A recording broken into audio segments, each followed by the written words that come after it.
Crime and Punishment by Fyodor Dostoevsky, translated by Constance Garrett. Part 2, Chapter 1. So he lay a very long while. Now and then he seemed to wake up, and at such moments he noticed that it was far into the night. But it did not occur to him to get up. At last he noticed that it was beginning to get light. He was lying on his back, still dazed from his recent oblivion. Fearful, despairing cries rose shrilly from the streets, sounds which he heard every night, indeed, under his window after 2 o'clock. They woke him up now. Ah, the drunken men are coming out of the taverns, he thought. It's past 2 o'clock, and at once he leaped up, as though someone had pulled him from the sofa. What? Past 2 o'clock?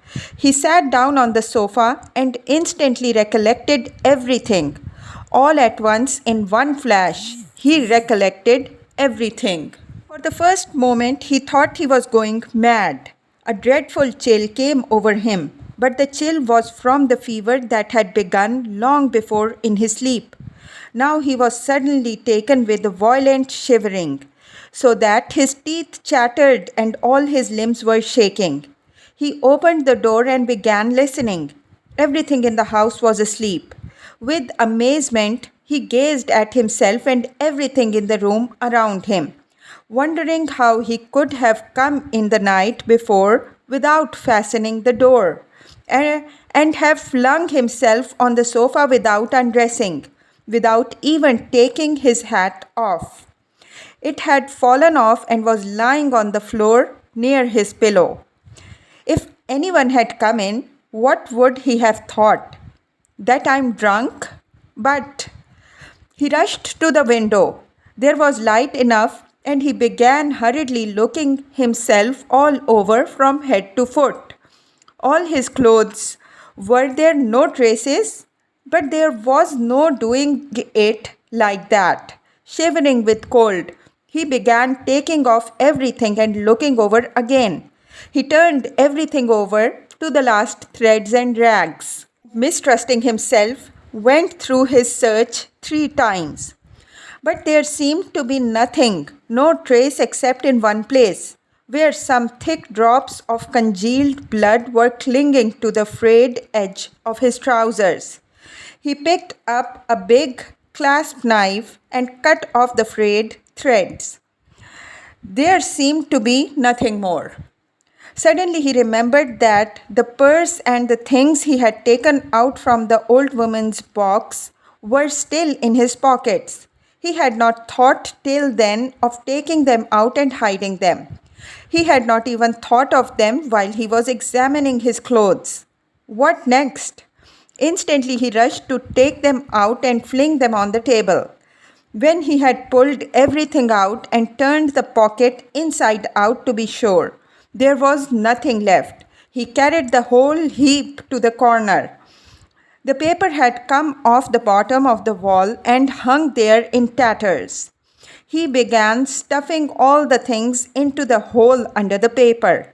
They're in, all out of sight, and the purse too, he thought gleefully, getting up and gazing blankly at the hole which bulged out more than ever. Suddenly he shuddered all over with horror. My God, he whispered in despair. What's the matter with me? Is that hidden? Is that the way to hide things? He had not reckoned on having trinkets to hide. He had only thought of money, and so had not prepared a hiding place. But now what am I glad of? He thought. Is that hiding things? My reasons deserting me, simply. He sat down on the sofa in exhaustion and was at once shaken by another unbearable fit of shivering.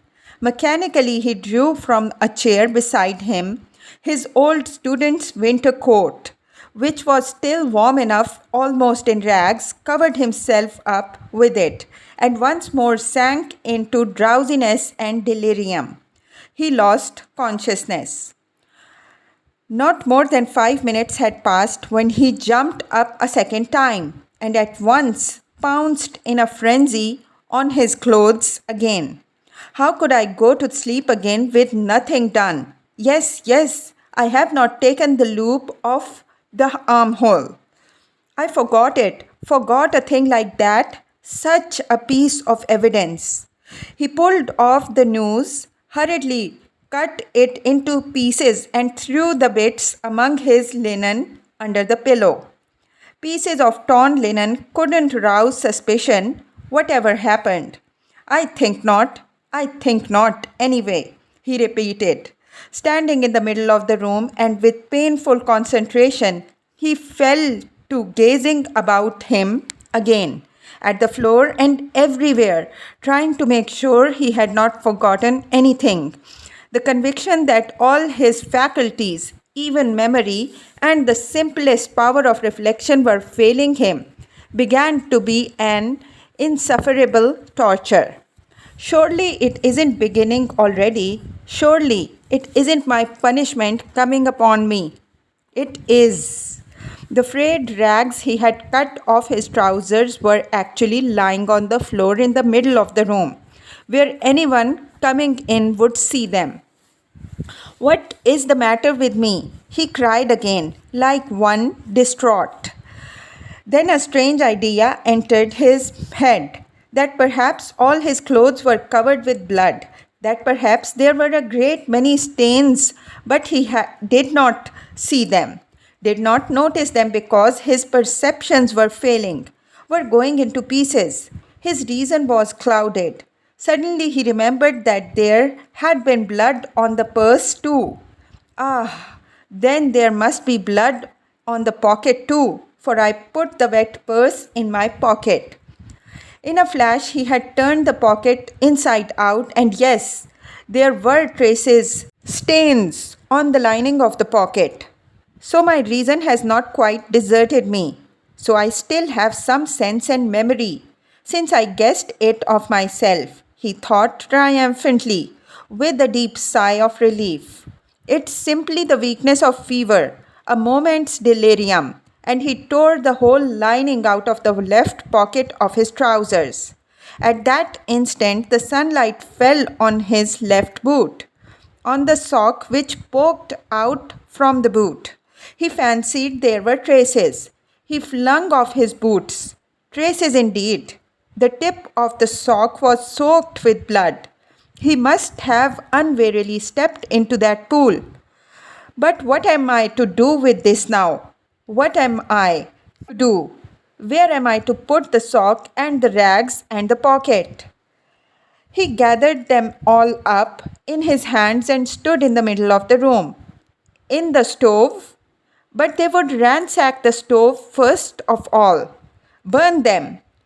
But what can I burn with them? There are no matches even. No. Better go out and throw it all away somewhere. Yes, better throw it away, he repeated, sitting down on the sofa again, and at once this minute, without lingering. But his head sank into the pillow instead. Again the unbearable icy shivering came over him. Again he drew his coat over him. For a long while, for some hours, he was haunted by the impulse to go off somewhere at once, this moment, and fling it all away, so that it may be out of sight and done with, at once. Several times he tried to rise from the sofa, but he could not. He was thoroughly waked up at last by a violent knocking at his door. Open, do! Are you dead or alive? He keeps sleeping here, shouted Asia, banging with her fist on the door. For whole days together he is snoring here like a dog. A dog he is too. Open, I tell you, it's past 10. Maybe he's not at home, said a man's voice. Ah, that's the porter's voice. What does he want? He jumped up and sat on the sofa. The beating of his heart was a positive pain. Then, who can have latched the door? Retorted Nastasia. He's taken to bolting himself in, as if he were worth stealing. Open, you stupid! Wake up! Do they want? Why the porter? All's discovered. Resist or open. Come what may. He half rose, stooped forward, and unlatched the door. His room was so small that he could undo the latch without leaving the bed. Yes, the porter and Nastasia were standing there. Nastasia stared at him in a strange way. He glanced with a defiant and desperate air at the porter, who without a word held out a grey folded paper sealed with bottle wax. A notice from the office, he announced, as he gave him the paper. From what office? A summons to the police office. Of course, you know which office. To the police? For what? How can I tell? You're sent for, so you go. The man looked at him attentively, looked round the room and turned to go away. He's downright ill, observed Nastasia, not taking her eyes off him. The porter turned his head for a moment. He's been in a fever since yesterday, she added. Raskolnikov made no response and held the paper in his hands without opening it. Don't you get up then, Nastasia went on compassionately, seeing that he was letting his feet down from the sofa. You're ill, and so don't go. There's no such hurry. What have you got there? He looked. In his right hand he held the shreds that he had cut from his trousers, the sock and the rags of the pocket. So he had been asleep with them in his hand. Afterwards, reflecting upon it, he remembered that half waking up in his fever, he had grasped all this tightly in his hand and so fallen asleep again. Look at the rags. He's collected and sleeps with them, as though he has got hold of a treasure. And Nastasia went off into her hysterical giggle. Instantly he thrust them under his greatcoat and fixed his eyes intently upon her. Far as he was from being capable of rational reflection at that moment, he felt that no one would behave like that with a person who was going to be arrested. But the police? You'd better have some tea. Yes, I'll bring it. There's some left. No, I'm going. I'll go at once, he muttered, getting onto his feet. Why? You'll never get downstairs. Yes, I'll go. As you please. She followed the porter out. At once he rushed to the light to examine the sock and the rags. There are stains, but not very noticeable, all covered with dirt and rubbed and already discolored. No one who had no suspicion could distinguish anything. Anastasia, from a distance, could not have noticed, thank God. Then, with a tremor, he broke the seal of the notice and began reading. He was a long while reading before he understood. It was an ordinary summons from the district police station to appear that day at 9:30 at the office of the district superintendent. But when has such a thing happened? I never have anything to do with the police, and why just today? He thought in agonizing bewilderment. Good God, only get it over soon. He was flinging himself on his knees to pray, but broke into laughter, not at the idea of prayer, but at himself. He began hurriedly dressing. If I'm lost, I'm lost. I don't care. Shall I put the sock on? He suddenly wondered. It will get dustier still, and the traces will be gone. But no sooner had he put it on than he pulled it off again in loathing and horror. He pulled it off, but reflecting that he had no other socks, he picked it up and put it on again. And again he laughed. That's all conventional. That's all relative. Merely a way of looking at it. He thought in a flash, but only on the top surface of his mind, while he was shuddering all over. There, I've got it on. I finished by getting it on. But his laughter was quickly followed by despair. No, it's too much for me, he thought. His legs shook. From fear, he muttered.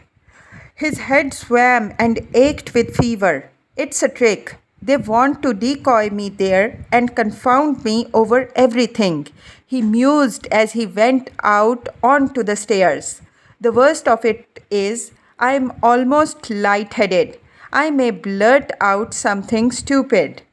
On the stairs, he remembered that he was leaving all the things just as they were, in the hole in the wall. And very likely it's on purpose to search when I'm out, he thought, and stopped short. But he was possessed by such despair, such cynicism of misery, if one may so call it, that with a wave of his hand he went on, only to get it over. In the street, the heat was insufferable again. Not a drop of rain had fallen all those days. Again dust, bricks and mortar. Again the stench from the shops and pot houses. Again the drunken men, the Finnish peddlers and half broken down cabs. The sun shone straight in his eyes so that it hurt him to look out of them. And he felt his head going round, as a man in a fever is apt to feel when he comes out into the street on a bright sunny day. When he reached the turning into the street, in an agony of trepidation, he looked down it, at the house, and at once averted his eyes. If they question me, perhaps I'll simply tell, he thought, as he drew near the police station. The police station was about a quarter of a mile off. It had lately been moved to new rooms on the 4th floor of the new house. He had been once for a moment in the old office, but long ago. Turning in at the gateway, he saw on the right a flight of stairs which a peasant was mounting with a book in his hand. A house porter, no doubt. So then, the office is here. He began ascending the stairs on the chance. He did not want to ask questions of anyone. I'll go in, fall on my knees, and confess everything, he thought as he reached the 4th floor. The staircase was steep, narrow, and all sloppy with dirty water. The kitchens of the flats opened onto the stairs and stood open almost the whole day, so there was a fearful smell and heat. The staircase was crowded with porters going up and down with their books under their arms, policemen and persons of all sorts and both sexes. The door of the office too stood wide open. Peasants stood waiting within. There too the heat was stifling, and there was a sickening smell of fresh paint and stale oil from the newly decorated rooms. After waiting a little, he decided to move forward into the next room. All the rooms were small and low-pitched. A fearful impatience drew him on and on. No one paid attention to him. In the second room, some clerks sat writing, dressed hardly better than he was, and rather a queer-looking set. He went up to one of them. "What is it?" He showed the notice he had received. "You are a student?" the man asked, glancing at the notice. "Yes, formerly a student." The clerk looked at him but without the slightest interest. He was a particularly unkempt person with the look of a fixed idea in his eye. There would be no getting anything out of him because he was not interested in anything, thought Raskolnikov. "Go in there to the head clerk," said the clerk, pointing towards the furthest room. He went into that room, the 4th in order. It was a small room and packed full of people, rather better dressed than in the outer rooms. Among them were 2 ladies. One, poorly dressed in mourning, sat at the table opposite the chief clerk, writing something at his dictation. The other, a very stout, buxom woman with a pulpish red, blotchy face, excessively smartly dressed with a brooch on her bosom as big as a saucer, was standing on one side, apparently waiting for something. Raskolnikov thrust his notice upon the head clerk. The latter glanced at it, said, "Wait a minute," and went on attending to the lady in mourning.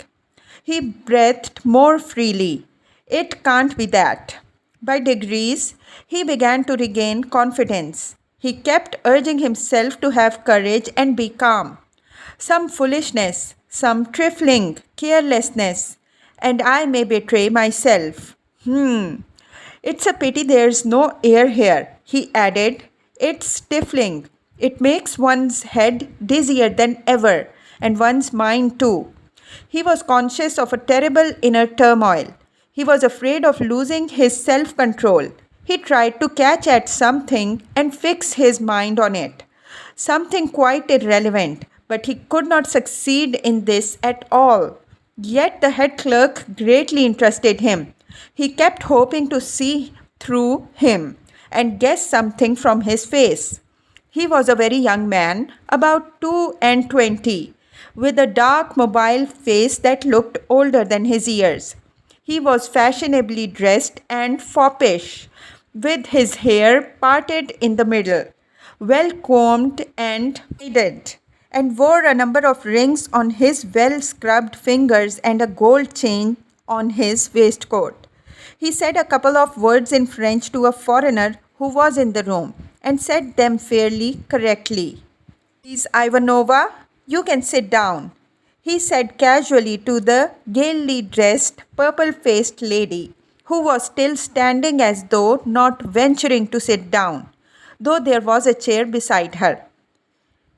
"Danke," said the latter, and softly, with a rustle of silk, she sank into her chair. Her light blue dress, trimmed with white lace, floated about the table like an air balloon and filled almost half the room. She smelt of scent, but she was obviously embarrassed at filling half the room and smelling so strongly of the scent, though her smile was impudent as well as cringing. It betrayed evident uneasiness.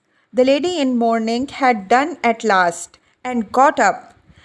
All at once, with some noise, an officer walked in very jauntily, with a peculiar swing of his shoulders at each step.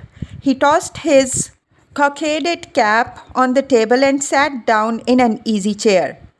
The small lady positively skipped from her seat on seeing him, and fell to curtsying in a sort of ecstasy. But the officer took not the smallest notice of her, and she did not venture to sit down again in his presence. He was the assistant superintendent. He had a reddish mustache that stood out horizontally on each side of his face, and extremely small features, expressive of nothing much except a certain insolence. He looked askance and rather indignantly at Raskolnikov. He was so very badly dressed, and in spite of his humiliating position, his bearing was by no means in keeping with his clothes. Raskolnikov had unwarily fixed a very long and direct look on him, so that he felt positively affronted. "What do you want?" he shouted, apparently astonished that such a ragged fellow was not annihilated by the majesty of his glance. "I was summoned by a notice," Raskolnikov faltered, "for the recovery of money due from the student."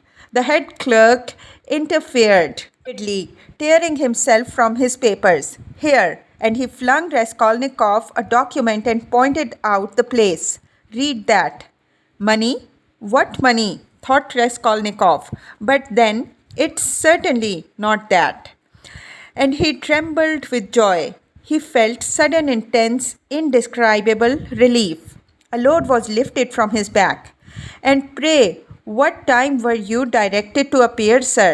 shouted the assistant superintendent, seeming for some unknown reason more and more aggrieved. "You are told to come at 9. and now it's 12. The notice was only brought me quarter of an hour ago, Raskolnikov answered loudly over his shoulder. To his own surprise, he, too, grew suddenly angry and found a certain pleasure in it. And it's enough that I have come here, ill with fever. Kindly refrain from shouting. I'm not shouting, I'm speaking very quietly. It's you who are shouting at me. I'm a student and allow no one to shout at me. The assistant superintendent was so furious that for the first minute he could only splutter articulately. He leaped up from his seat. Be silent. You are in a government office. Don't be impudent, sir. You are in a government office too, cried Raskolnikov. And you are smoking a cigarette as well as shouting. So you are showing disrespect to all of us. He felt an indescribable satisfaction at having said this. The head clerk looked at him with a smile. The angry assistant superintendent was obviously disconcerted. That's not your business, he shouted at last with unnatural loudness. Kindly make the declaration demanded of you. Show him. Alexander Grigorievich, there is a complaint against you. You don't pay your debts. You are a fine bird. But Raskolnikov was not listening now. He had eagerly clutched at the paper in haste to find an explanation. He read it once and a second time and still did not understand. What is this? He asked the head clerk. It is for the recovery of money on an IOU, a writ. You must either pay it with all expenses, costs and so on, or give a written declaration when you can pay it, and at the same time an undertaking not to leave the capital without payment, and not to sell or conceal your property. The creditor is at liberty to sell your property and proceed against you according to the law. But I am not in debt to anyone. That's not our business. Here, an IOU for 115 rubles, legally attested and due for payment, has been brought us for recovery, given by you to the widow of the assessor, Arnitsin, to one Mr. Chibarov. We therefore summon you hereupon. But she is my landlady. And what if she is your landlady? The head clerk looked at him with a condescending smile of compassion and at the same time with a certain triumph, as at a novice under fire for the first time, as though he would say, well, how do you feel now? But what did he care now for an IOU, for a writ of recovery? Was that worth worrying about now? Was it worth attention even?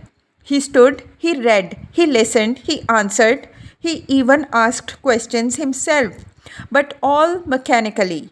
The triumphant sense of security of deliverance from overwhelming danger, that was what filled his whole soul that moment, without thought for the future, without analysis, without suppositions or surmises, without doubts and without questioning.